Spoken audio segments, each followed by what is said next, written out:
bienvenue chers téléspectateurs dans cette édition de journal de la RTNC Goma qui s'ouvre par les commissionnaires des parcelles et autres biens qui seront bientôt regroupés en une plateforme. C'est la décision prise après les échanges avec les gouverneurs du Nord Kivu, Bahati Musanga et Rasto. Le reportage de la cellule de communication du gouvernorat rendu par Célestin Sibomana.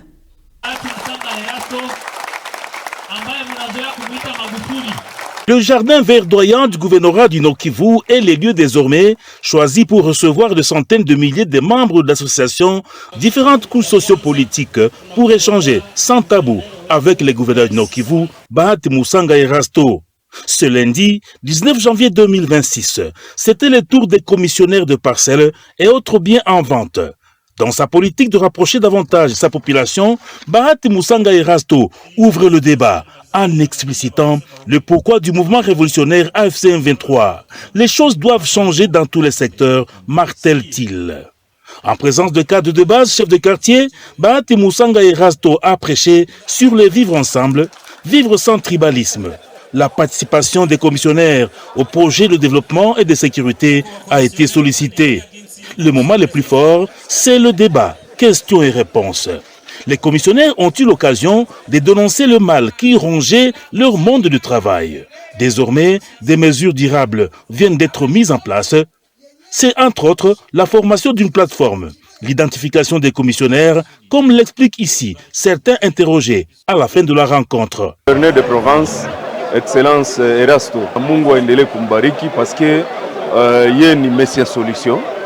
Yeye iko ukampatia shida yako na pale pale anaitatua na kupatia solution. Vraiment avec ma question zote na malalamiko yetu yote yenye tumempatia ameweza kutupatia response. Sa vile kusie ba revendeur ya maveikini ndio ile platforme itatusaidia sana parce que buma association bulikuwa bushakuwa mingi bonye habujulikane na wenye habutusaidie na kitu. Ile inakuwa inaacha si kazi yetu inakuwa haina valeur.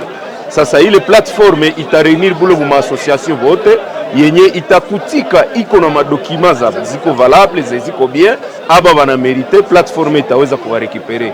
Kama haiku inakuta viko en ordre itabatupa pembeni. Nashukuru sana liwali wetu, namshukuru sana, njo inakuwa mara ya kwanza tangia tuko mwa hii kazi ya komisio kukutana na liwali wetu kutushirikisha juu ya hii kazi yetu ya komisioneri. Nimeshukuru sana, ninashukuru sana binafsi na wenzetu wote wameshukuru sana juu ya ile imekuwa saa vile surprise yenye liwali wetu nimefurahia pointi 3 ya solution yake. Nimefurahia pointi 3. Ya kwanza anatuonyesha kama shie ba komisioneri tujikaze tukue kwanza natumika kazi vizuri ya komisio. Ya pili anatuambia kama juu shie kulipiwa inakuwaka ni shida ndani ya tere. Unaweza tumika kazi lakini kazi hautalipiwa sawasawa na ginzi wewe ulitumika.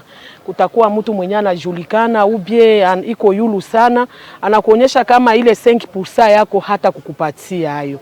Lakini liwali wetu tumesikia anasema kama atapanga kibarua kenye kinahusu kia kutupatia droit zetu za komision mwingine yetu ya Nord Kivu. Namshukuru sana, tunaona kama kazi yetu siku zeziko mbele hapa karibuni zitakuwa na msimamo wenye iko sawa.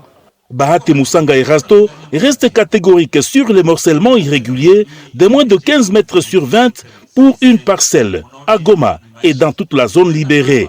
L'objectif est de construire une ville touristique et propre avant de préciser que les commissionnaires doivent être des hommes et femmes respectables. Au moins parcelle ikuya kidogo ikuwe 20 mètres sur 15. Ni kujenga. Kuko mwenye alisema tufixe pourcentage, tutakamata subasema ile yenye mlisema kama 2017, tuangalie, tutafanya komisio ya ba commissionnaire, tutatafuta wa commissionnaire sawa 10 wa responsable, wakuyake bakutane na vice gouverneur na maire de la ville, watu waangalie pourcentage kama wataitia kuframu ngapi. Na wa commissionnaire wanapaswa heshimika. Na wanapaswa waheshimika mwingine. Comme les autres couches associatives, une réunion trimestrielle sera programmée dans l'agenda de l'autorité provinciale. Et plusieurs jeunes du quartier Kéchiro, Mabanga Sid et Boujovou ont volontairement rejoint la RC de l'AFC M23.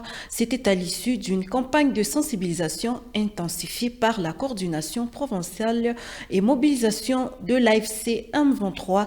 Regardons.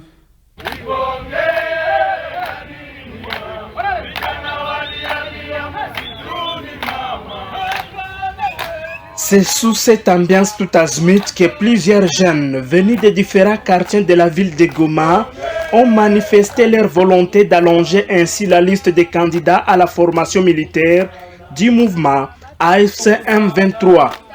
Ici, c'est le résultat des activités de la campagne de la coordination provinciale de mobilisation, sensibilisation, recrutement et appui à la pacification effectuée ce samedi 17 janvier 2026 au quartier Kéchiro, Mabanga Sid et Boujovou, en ville de Goma.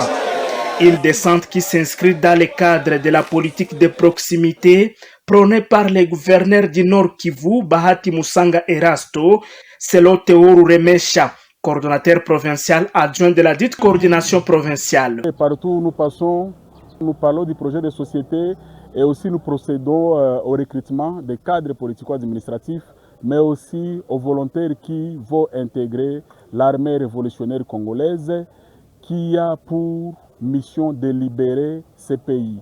Alors, en ce qui concerne la journée d'aujourd'hui, samedi, nous avons eu une bonne quinzaine pour la manifestation que nous avons organisée aujourd'hui. Il y a d'autres qui viennent, qui se sont inscrits auprès des chefs de quartier et qui viendront rejoindre après. Le régime de Chilombo continue à mentir. Il continue avec sa campagne de désinformation. Alors nous, les mouvements, notre mouvement, l'AFC M23, nous a suffisamment outillés pour pouvoir parler avec la population, leur dire la vérité de ce qui se passe au pays. Parce que la politique de notre mouvement, c'est gérer avec la population. Donc la politique de proximité, la population participe elle-même en ce qui concerne le développement, en ce qui concerne la sécurité et le vivre ensemble. C'est la population qui travaille avec les autorités de base, main dans la main, raison pour laquelle nous nous y rendons chaque jour pour pouvoir consolider ces acquis-là. Si aujourd'hui l'AFC M23 est accepté, si aujourd'hui l'AFC M23 et la population des zones libérées font un, c'est parce que la population fait d'abord confiance aux autorités du mouvement. Deuxièmement, c'est parce que les messages que nous leur apportons, c'est un message d'espoir. Quand il faut la comparaison entre l'avant-libération et l'après-libération, la population ne fait que marier la lutte que nous sommes en train de mener sous la bonne conduite de nos autorités politico et militaires pour cette démarche libératiste de notre pays. Raison pour laquelle la population a adhéré en majorité et c'est cette population même qui nous donne la jeunesse, des jeunes gens, 18 ans révolus jusqu'à un certain âge raisonnable. Ces gens intègrent l'armée et chaque jour ils viennent en termes de dizaines et de centaines. Aujourd'hui, je peux vous assurer que nous avons atteint plus que les projections que nous avions pour l'année 2026. Et c'est une chose qui réjouit nos autorités. Nous sommes les plus heureux. Donc, le coordonnateur, mon titulaire Gafichi, et il y a moi, toute l'équipe de la mobilisation, nous sommes très agaillardis, nous sommes très requinqués du fait que la population nous a acceptés depuis le mois de janvier. Et aujourd'hui, nous avons fait chemin ensemble et nous arrivons à de bons résultats. Nous ne pouvons que nous réjouir. Et surtout, la coordination militaire de notre mouvement et la coordination politique, qui sont les hommes les plus heureux parce que la population a compris la lutte et la population apporte sa brique pour la construction de ce pays. Au cours de cette activité, les habitants ont saisi de cette occasion pour saluer les changements positifs observés depuis leur libération par le mouvement AFC M23. C'est par exemple ces habitants du quartier Boujovou qui en témoignent. Leo tuko tunalala, tunasikia bien, tunasema na bafike mpaka Kinshasa. Shangilia, shangilia, shangilia. Mimi nasema tena mazuri ya M23 kusekirite. Tena mimi nasema mazuri ya M23. Niko mkazi wa Bujovu. Hapa kabisa usalama haiko, tunalala mzuri. Hatuna tena wasi. Maana tuko nalala, tukipenda tunalala, tunafungua mlango, hakuna wasi kabisa. Maana security ni ya kwanza kabisa. Hakuna risasi, maana tunalala maana sawa kabisa. Signalons qu'une série de questions sans tabou posées par ses habitants a été au rendez-vous, où des réponses favorables ont été répondues par cette délégation provinciale. Sisi tukaze mtu, kama unapenda jenga nchi yako, kama unapenda na wewe ukuye tumikia nchi yako, karibu kabisa peupe, tutakupokea jamaa ya tutakuhonore, hata nchi yako itakuheshimu. Vijana masuja wale ambao wanapenda watumike na M23, karibu kwao. Sisi hatukaze mtu na hatuite usiku, ni mchana peupe. Hii ni decision ya vijana masuja. Karibu kwenu, pita mbele, tutakukaribisha. Et puis pas d'eau potable et de l'électricité dans les centres de santé Amani situés en Mabanga Sud, au quartier Karisimbi en ville de Goma. C'est le constat fait par le maire de Goma, Katembo Dalieni Julien, ce week-end. Le reportage de François Tamboué. Une solution. À noter que la coupure d'eau potable dans cette structure médicale a eu lieu il y a presque 6 mois.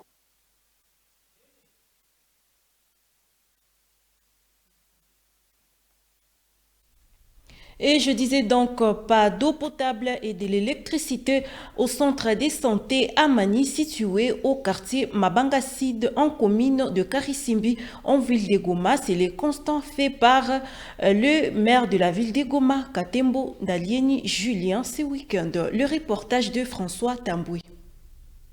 Le centre de santé Amani, situé dans la zone de santé Karisimbi au quartier Mabanga Sud en ville de Goma, fonctionne dans des conditions déplorables. Pas d'eau ni d'électricité selon les révélations faites ce samedi au maire Katembo Dalieni Julien par Bernard Moulonda, infirmier titulaire dans cette structure médicale, dont la fréquentation des patients est quasi inexistante à la suite des infrastructures inappropriées. Le maire de Goma, Katembo, qui a effectué une descente, a reconnu ce problème tout en promettant une solution. À noter que la coupure d'eau potable dans cette structure médicale a eu lieu il y a presque 6 mois. Et la politique de travaux communautaires dit Salongo est appréciée par plusieurs couches de la population de la ville de Goma. C'est le cas de serviteurs de Dieu selon les constats faits par la rédaction de votre chaîne. Regardons. La culture de ces travaux communautaires dit Salongo pour rendre l'environnement sain au sein de la communauté est saluée par plusieurs personnes, toutes les couches sociales confondues en ville de Goma. Cette initiative des autorités de la FCM 23 permet à maintenir la propreté et dont le respect dans l'application traduit le patriotisme, comme l'a soutenu le serviteur des dieux, l'apôtre Elisha Mwamba Pierre. Selon lui, cela s'inscrit dans le cadre de favoriser le développement. Utafanya namna gani utaidevelope, na mimi siwezi kukosa kusema kwanza asante kwa ajili ya viongozi yetu ya chama cha mfuma yetu ya AFC M23 benye bako banatumobilize ama kutusensibilize na kutupatia culture ya kufanya usafi ama kufanya salon. Sasa kwa development fasi ya kuna amani. Donc kwangu binafsi kitu chenye binaweza kuona cha maana chenye kilitufikia wala chenye tulipata cha maana kuzidia vingine vyote mu 2025 ni amani. Na ile amani njo yenye mimi naweza penda kusudi iendelee mwa hii 2026. Kwa sababu kwenye kuko amani, ni kusema kwamba kuko development sagiti ni isema. Na kwenye kuko amani hakuna tribalism. Kwenye kuko amani kila kitu ni sawa na kila kitu kinaendelea vizuri. Rappelons que selon le constat, en ville de Goma, la population s'est déjà appropriée cette politique de travaux communautaires dit Salongo. Et puis l'autorité territoriale de Rutshuru, Prince Pabouka, a pris ce dimanche la parole dans une église, dans un culte exceptionnel où il a lancé un message de gratitude. Le reportage de Prince Kakombe. Mtumishi wa Mungu katika tarafa yetu ya Rutshuru,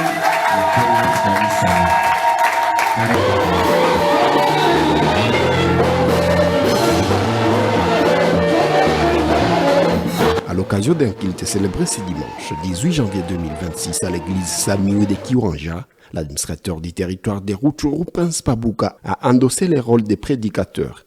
Entre messages de paix et exhortation à la repentance, l'autorité territoriale a affiché son optimisme pour l'avenir de la région. Devant une assemblée de fidèles attentive, l'administrateur Prince Pabouka a débuté son allocution par une action de grâce. Nous avons consacré tout le territoire de Rutshuru entre les mains de l'Éternel.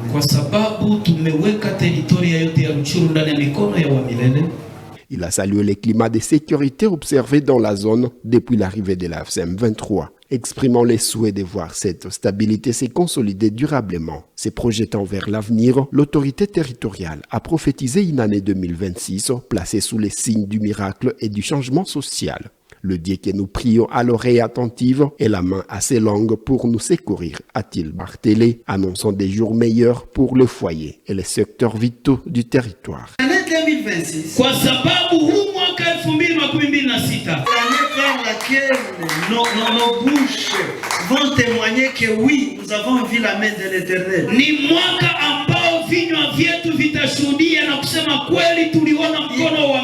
y a un panier de réponses qui circule encore.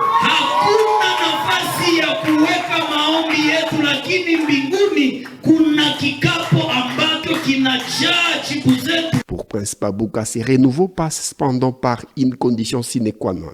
L'abandon du péché et un retour aux valeurs chrétiennes. Nous devons accepter une chose. Nous détourner de nos mauvaises voies.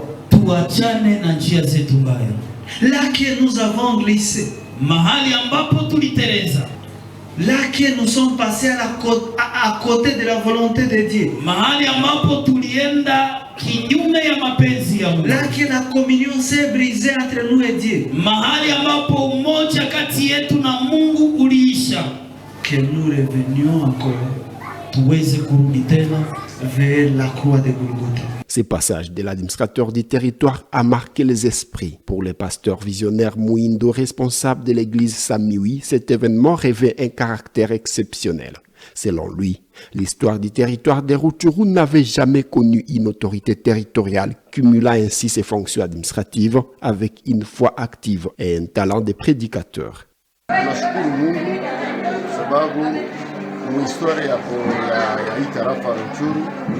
Wenda ndio kiongozi wa kwanza mwenye anaokoka na mwenye anasikia kuwa tayari kupana kuhubiri kutangaza neno la Mungu bila kuhubiri. Leo tunasikia tunajengwa sana. Mungu aendelee kumbariki na sisi kwetu kama kanisa la Samawi naendelea kusema kwamba Mungu ampatie tena muda mwingine aendelee kufika kutulisha neno la Mungu. Cette visite à Kiwanja n'est pas un fait isolé. Elle s'inscrit dans une tournée entamée par Prince Pabouka à travers les différents lieux de culte de sa juridiction. Par cette démarche, l'administrateur semble vouloir renforcer la cohésion sociale et la proximité entre l'administration et les administrés autour des valeurs spirituelles partagées. Et célébration des héros nationaux, notamment Patrice Emery Lumumba et Laurent Désiré Kabila, successivement les 17 et les 16 janvier de chaque année. Le serviteur de Dieu considère aussi ces personnages comme des monuments, comme en témoigne ici l'apôtre Elisha Mwamba Pierre, ici dans ses propos. Ule Emery Patrice Lumumba, mina mukamata sawa vile monument, iko monument, na mina mukamata sawa vile sujaa. Na kwa nini mukamate sawa sujaa? Na mukamata sawa vile Yesu Kristo kinza alikufia dunia, akakufia dunia juu ya kusema dunia ikombolewe. Minaweza mukamata sawa vile ba mitume ya Yesu Kristo kinzi balikufa, bakaitika kukufa juu ya kukufia ibadi yao. Naweza mukamata sawa vile Stefano mwenye mu Acte chapitre 7 alikufa akamwanga damu yake juu ya kukatala kukana imani yake. Mena Emery Patrice Lumumba na mzee Laurent Desire Kabila na mtu mwenye ko sawa vile Simo Kimbangu, bale watu mie kwangu mimi bakamataka sawa vile masuja. Kwa sababu gani? Ni watu wenye baliitika kutoa uzima wao na kutoa maisha yao kwa ajili ya nchi yetu ya Kongo, kusema Kongo ipate uhuru.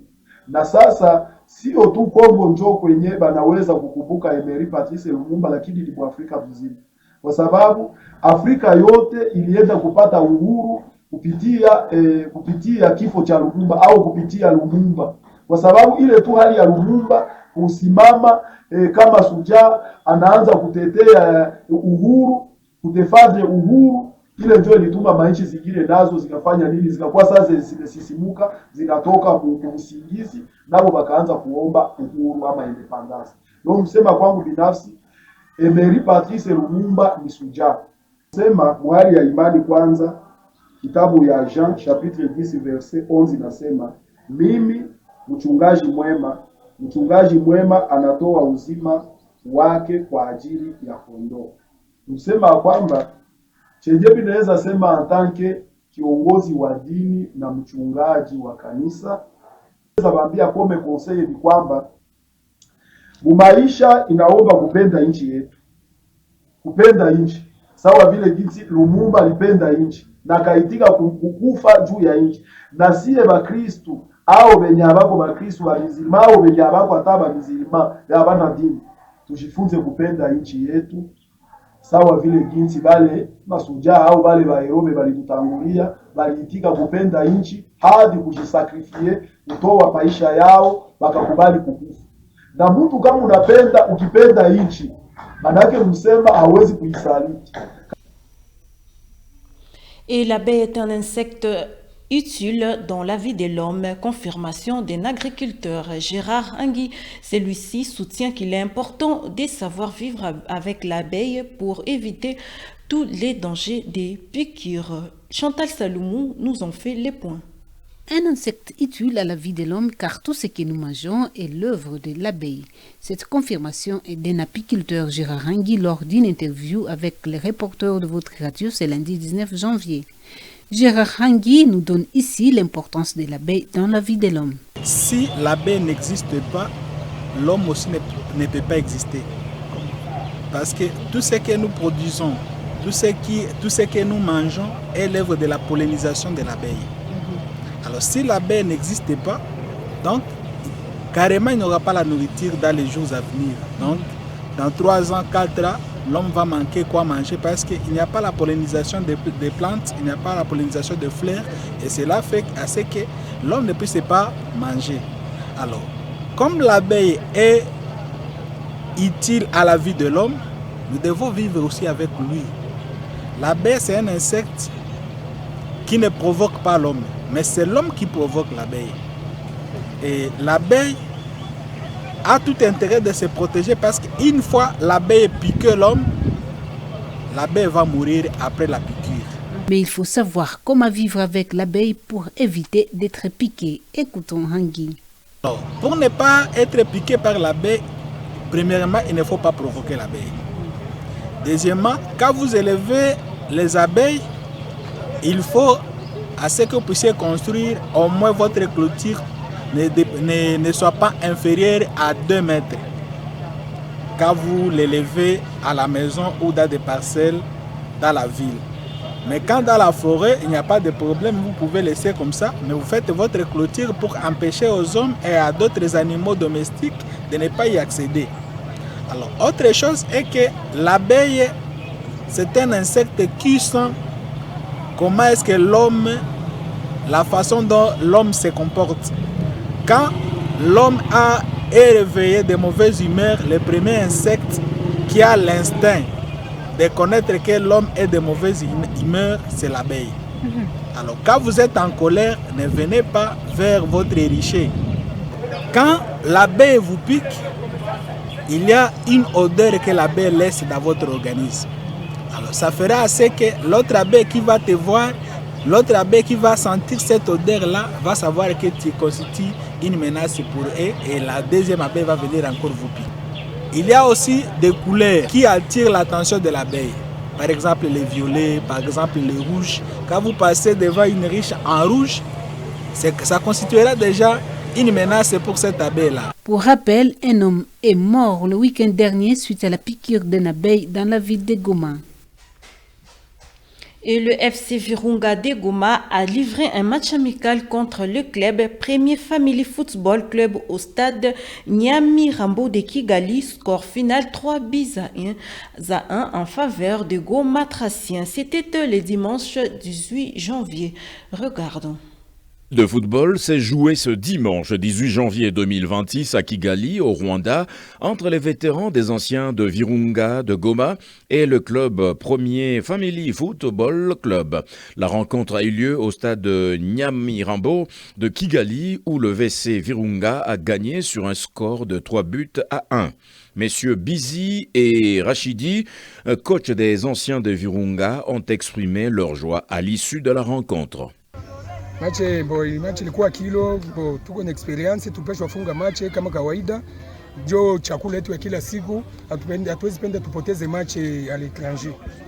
Jo ile yenye tulikuwa tunasema tujikaze, Mungu atusaidie na anatusaidia, tunafunga ile match. Adversaire vraiment alikuwa nguvu naye anaenea kama sisi. Tulionyesha na sie kabumbu kama tulichezaka, tuko na experience ya nguvu, tunaonyesha les anciens yetu kabisa kama tuko tayari. Bon, match inapita bien, unaona tunapata victoire. Souffrance uliona balitia watoto sana, malheureusement un peu les anciens balikuwa na ile experience na ndio maana unaona tunatosha victoire leo. Le football kuna kwa kurater na kuyaza mais hivyo lirater aussi. C'est dommage mais quand même c'était bon. Le professionnalisme montré par les anciens de Virunga a été reconnu par l'équipe adverse. Virunga a mérité cette victoire. Le manager du club en parle. Match ilikuwa bien. Tunafurahi kuwaona bajweri wenyewe walikuwa wanacheza Rwanda, bakina Diouf, Kaseruka Arua. Tunafurahi sana kuwaona kutere yetu hapa Nyamirambo. Walikuwa wanamaliza masiku mingi tuwaone hata. Walikuwa wanacheza be, experience ilikuwa be, wanatushinda baro pia wanatushinda. Tunashirikisha watoto wenyewe wako ku deuxième division ni bajweri wetu. Tuliwapandisha walikuwa wapetit tukawapeleka mu deuxième division ni bajweri wetu. Wanatushinda experience. Ndo premièrement si hatuna mtu mwando alikuwa anacheza kwape au wengi wanacheza ku première division kule Magoma, wengi walicheza Kiovu, walicheza Tanape. Signalons que plusieurs clubs de Goma ont joué le week-end à Kigali, mais seuls les anciens de Virunga sont sortis victorieux. Et après l'arbitrage de la finale Cannes Maroc 2025, notre compatriote Jean-Jacques Ndala est à la une sur toute la toile. Votre chaîne a rencontré le journaliste, analyste sportif Richard Mouima qui a fait une lecture sur cet arbitrage. Regardons. Un grand défi à relever pour notre compatriote Jean-Jacques Ndala, malheureusement pour lui. Il s'est sabordé un peu vers la fin. Il n'a pas pu gérer les derniers instants de ces matchs, à l'image de ces pénaltys qu'il a pu accorder au Maroc. Pour moi, je trouve que ce n'est pas trop discutable. Ça peut se siffler, sauf que le problème se situe à un niveau où, quelques minutes plus tôt, il y a une action qui a débouché sur un but invalidé pour les Sénégalais. C'est ce qui a provoqué un tout petit peu les désordres, malheureusement, qui ont émaillé cette fin des matchs. Et dans la foulée, le sélectionneur du Sénégal a pu obliger ces joueurs à quitter l'aire des jeux pour rejoindre les vestiaires avant qu'un des doyens de la sélection, Sadio Mané, ne puisse intervenir pour remettre les joueurs sur l'aire des jeux. Le pénalty a été tiré finalement et Edouard Mendy l'a arrêté. Mais je pense que Jean-Jacques Ndala, c'est un arbitre élite. D'ailleurs, au niveau de la CAF, au niveau de la FIFA, il s'y connaît. Mais à un certain niveau, je pense qu'il néglige entre guillemets certains matchs au niveau local. Et c'est ce qui fait qu'il se concentre beaucoup plus sur des matchs d'envergure internationale, contrairement à d'autres. Parce qu'en principe, lorsqu'on est arbitre international, on doit aussi se distinguer au niveau national. Mais si on essaie un peu de voir aujourd'hui l'image de Jean-Jacques Ndala au niveau du championnat national, je pense que ce n'est pas lui le meilleur arbitre congolais du championnat national. Ça, c'est une évidence. Il a eu à siffler quelques matchs dont une fois de plus des décisions ont été très discutées. Et d'ailleurs, il était à deux doigts d'être roué des coups par, je pense, certains supporters Steles Vita Club notamment. Et c'est tout pour ce journal télévisé, chers téléspectateurs. Merci de nous avoir suivis et à la prochaine.